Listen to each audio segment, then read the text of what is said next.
नमस्कार दोस्तों, मैं हूं इंजीनियर कौशल किशोर सिंह और अपने धार्मिक चैनल जय शिव शक्ति जय श्री कृष्णा की तरफ से मैं दूसरा वीडियो आपके सामने प्रस्तुत कर रहा हूं।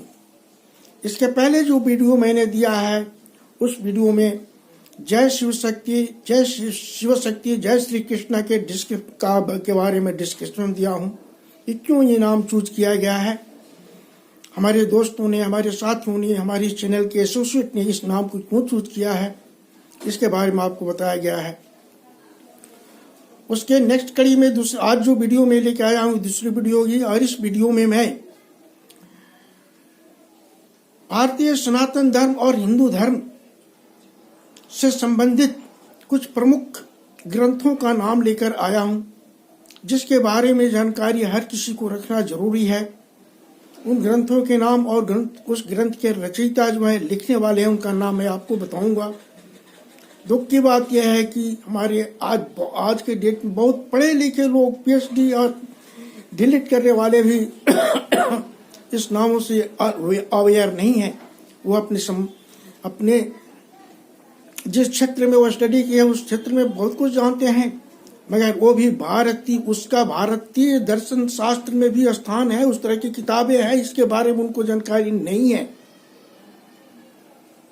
तो मैं इन किताबों का नाम बोल रहा हूं और इनके लिखने वालों का नाम बोल रहा हूं और आप सभी दोस्तों से मेरी आग्रह है, रिक्वेस्ट है, प्रार्थना है कि अपने बच्चों को, अपने आसपास के दोस्तों को, अपने ग्रुप के लोगों को इस बारे में सूचना कीजिए, बताइए कि हिंदू धर्म का साहित्य, हिंदू धर्म का दर्शन कितना डीप था, कितना गहरा था। उसके अध्ययन से जीवन के हर समस्या का समाधान संभव था।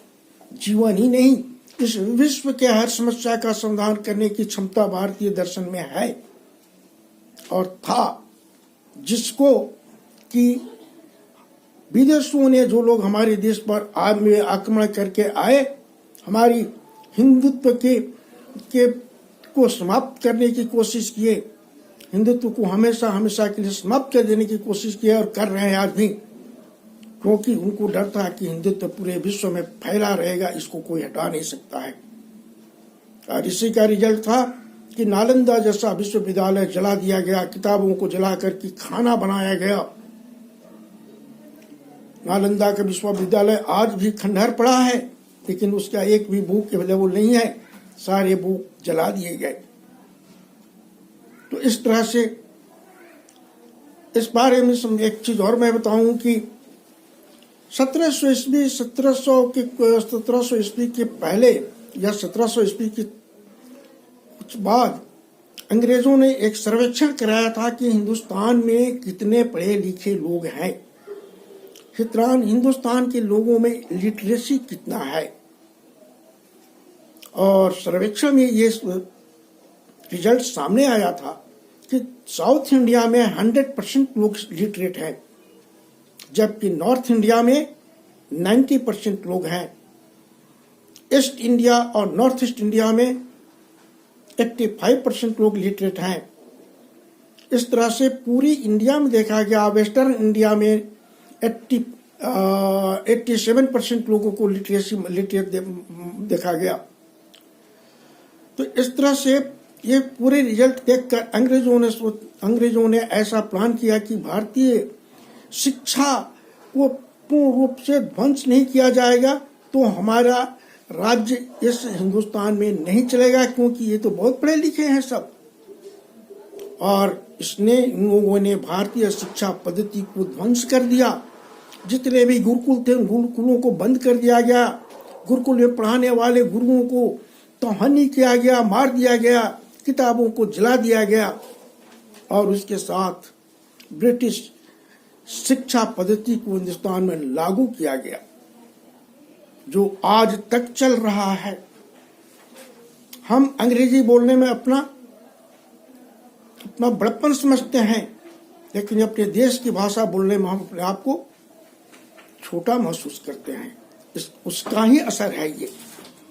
क्या छोड़िए इस चीज को, मैं यही कहूंगा कि आपके नज़र में, आपके नॉलेज में अगर और कोई किताब हो हिंदू धर्म का, जिसमें कि हिंदू धर्म के बारे में, पुरानी पद्धतियों के बारे में, पुराने नियम कानूनों के बारे में, पुरानी शिक्षा के बारे में कुछ हमको मिलता हो उससे, जिससे कि हमारे समाज को फायदा हो सके, हमारे समाज को के भ्रांतियों को दूर किया जा सके, तो आप कृपया मेरे व्हाट्सएप नंबर पर दीजिए। इस वीडियो के पास साथ में मेरा व्हाट्सएप नंबर दिया रहता है, मैं उसको भी अपने इस लिस्ट में इंक्लूड करूंगा और उस ग्रंथ को पढ़ने की कोशिश करूंगा। तो आइए शुरू करते हैं। हमने स्वामी विवेकानंद तक लिखे गए किताबों का लिस्ट बनाया है, जिसमें 59 यानी 59 किताबें हैं। तो उन किताबों का नाम और उनके राइटर, उनके लिखने वाले, उनके रचयिता का नाम बोल रहा हूँ।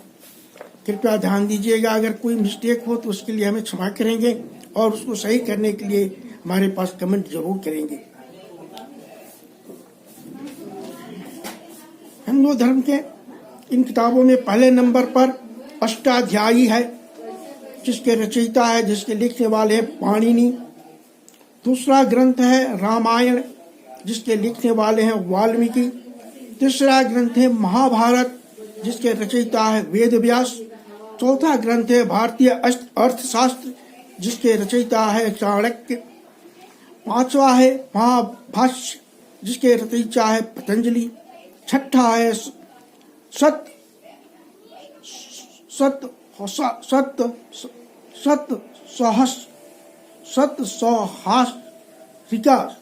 सतसहारिका सूत्र, जिसके रचयिता है नागार्जुन। और सातवां है बुद्ध चरित, जिसके रचयिता अश्वघोष। आठवां है सौंदर्यानंद, जिसके रचयिता है अश्वघोष। नौवां है महाविभाषा शास्त्र, जिसके रचयिता है वसुमित्र। 10वां है स्वप्न वासवदत्ता, जिसके रचयिता है भाष्य। 11वां है कामसूत्र, जिसके रचयिता है वात्स्यायन। 12वां है कुमार संभवम, जिसके रचयिता है कालिदास। 13वां है अभिज्ञान शकुंतलम, जिसके रचयिता है कालिदास। 14वां है विक्रमो उर्वश्या, जिसके रचयिता है कालिदास। 15वां है मेघदूत, जिसके रचयिता है कालिदास। 16वां है रघुवंशम, जिसके रचयिता है कालिदास। 17वां है मलवी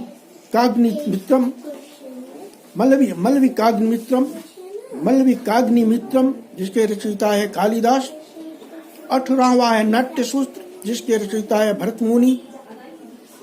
19वां है देवी चंद्रगुप्तम, जिसके रचयिता है विशाख दत्त। 20वां है मृक्ष कटिकम, जिसके रचयिता है शूद्रक। 21वां है सूर्य सिद्धांत, जिसके रचयिता है आर्यभट्ट। 22वां है बृहत संहिता, जिसके रचयिता है वराह मिहिर। 23वां है पंचतंत्रम, जिसके रचयिता है विष्णु शर्मा। 24वां है कथा साहित्य सागर, जिसके रचयिता है सोमदेव। 25वां है अभिधम्य कोश। 25वां है अभिधम्य कोश, जिसके रचयिता है वसुबंधु। 26वां है मुद्रा राक्षस। 26वां है मुद्रा राक्षस, जिसके रचयिता है विशाख दत्त।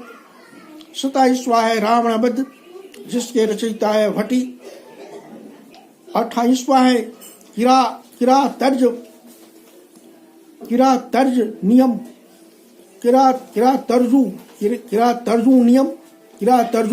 जिसके रचयिता है भारवी। 29वां है 10 कुमार ऋषितम, जिसके रचयिता है भारवी। 30वां है कादम्बरी, जिसके रचयिता है वाणभट्ट। 31वां है वासवदत्ता, जिसके रचयिता है सुबंधु। 32वां है नागनंदम, जिसके रचयिता है हर्षवर्धन। 33वां है हर्षचरित, जिसके रचयिता है वाणभट्ट।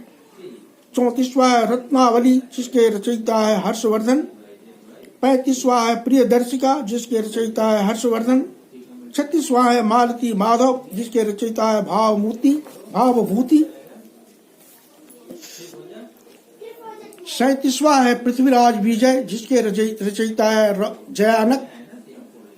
38वां है कर्पूर मंजरी, जिसके रचयिता है राजशेखर। 39वां है काव्य भी मानसा, जिसके रचयिता है राजशेखर। 40वां है नव सहसंक चरित, जिसके रचयिता है पद्मगुप्त। 41वां है शब्द अनुशासन, जिसके रचयिता है राजभोज। 42वां है बृहत कथा मंजरी, जिसके रचयिता है क्षेमेंद्र। 45वां है नौसद चरितम, जिसके रचयिता है श्रीहर्ष। 24वां है विक्रमांक देवचरितम, जिसके रचयिता है बिल्हण। 45वां है कुमारपाल चरित, जिसके रचयिता है हेमचंद्र। 47वां है गीता गोविंदम, जिसके लिखने वाले हैं जयदेव। 47वां है पृथ्वीराज रासो, जिसके रचयिता है चंदवरदाई। 48वां है राज तरंगिणी, जिसके रचयिता है कलहण। 49वां है रासमाला, जिसके रचयिता है सोमेश्वर। 50वां है शिशुपालवध, जिसके रचयिता है माघ। 51वां है यानी 51 नंबर का जो है गौणबाहु, उसका रचयिता है वाकपति। 52 नंबर के रचयिता जो है उसका नाम है रामचरित, जिसके रचयिता है संध्या करनंदी। 53 नंबर का जो बुक है उसका नाम है द्वयाश्रय काव्य, जिसके लिखने वाले हैं हेमचंद्र।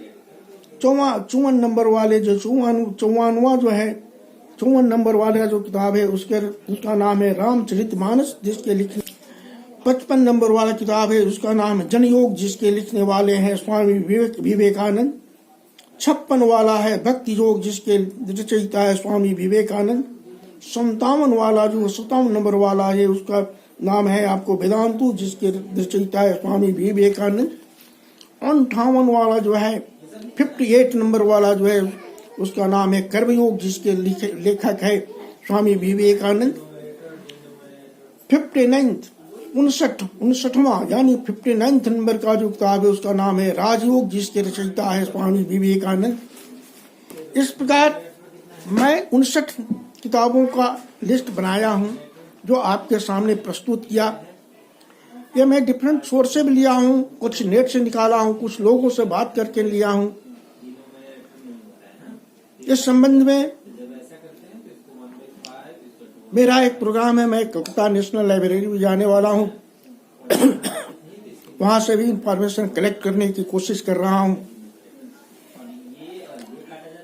ताकि भारतीय दर्शन को पूर्ण रूप से आप जनमानस के सामने प्रस्तुत किया जा सके।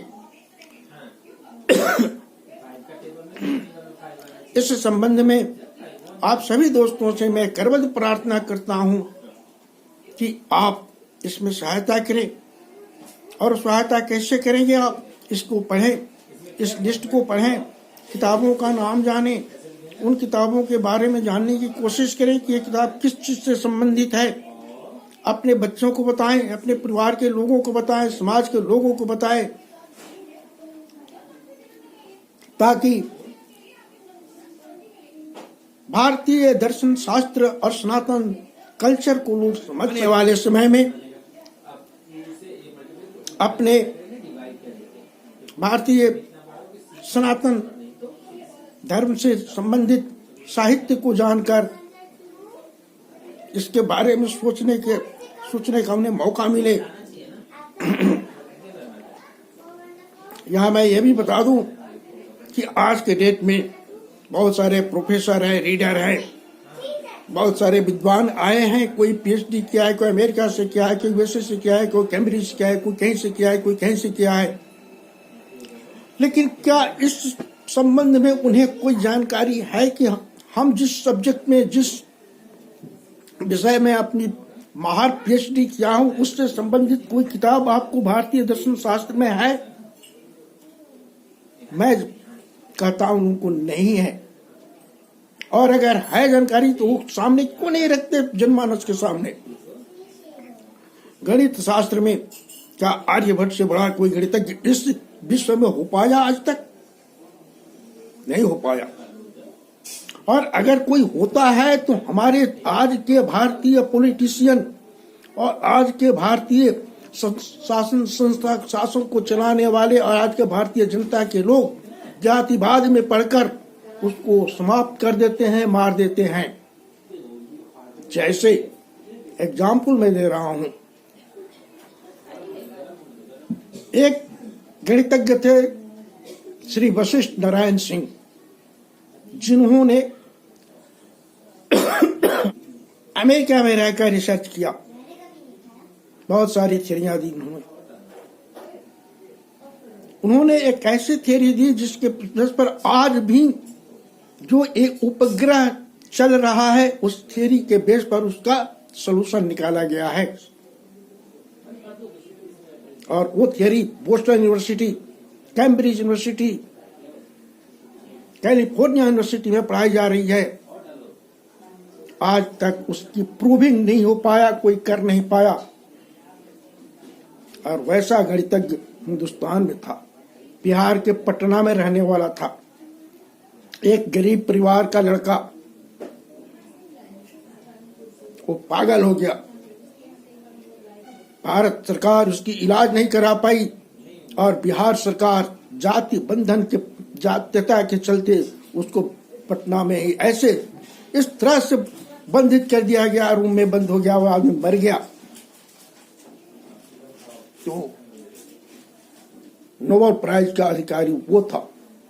लेकिन हमारे पॉलिटिशियन, हमारे देश के आज के देश के प्रशासक इस बात पर ध्यान नहीं दिए।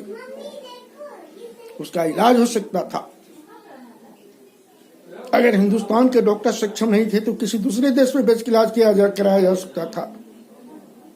एक एमपी को बीमार होता है तो दूसरे देशों में इलाज होता है, एक मंत्री को बीमार होता है तो उसको दूसरे देश इंग्लैंड अमेरिका भेज के इलाज होता है, और एक साइंटिस्ट अगर बीमार पड़ता है तो यहाँ तिल तिल करके मर जाता है, उसका इलाज नहीं होता है।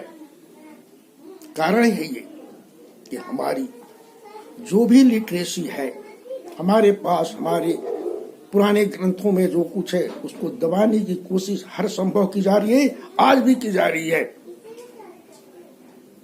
और ये करने वाले कौन है? हमारे अपने लोग हैं, हमारे अपने ही देश के लोग हैं, हमारे अपने ही देश के प्रशासक हैं। तो दोस्तों, इसमें सहायता कीजिए, इस किताबों को पढ़िए, पढ़कर अपने अपने समाज में को जागरूक कीजिए ताकि लोग अपनी कल्चर को पहचाने कि हमारे देश का कल्चर ये था और हमारा देश का कल्चर ऐसा होना चाहिए। तब तक के लिए नेक्स्ट वीडियो में मैं आपसे मिलूंगा। वेदों के बारे में इंफॉर्मेशन कलेक्ट करके लाऊंगा कि हमारे वेद क्या है, कितने वेद है, किस वेद में किस चीज का स्टडी है। तो तब तक के लिए हमें आप विदा दे। ये वीडियो मैं यहीं समाप्त करता हूँ। नमस्कार।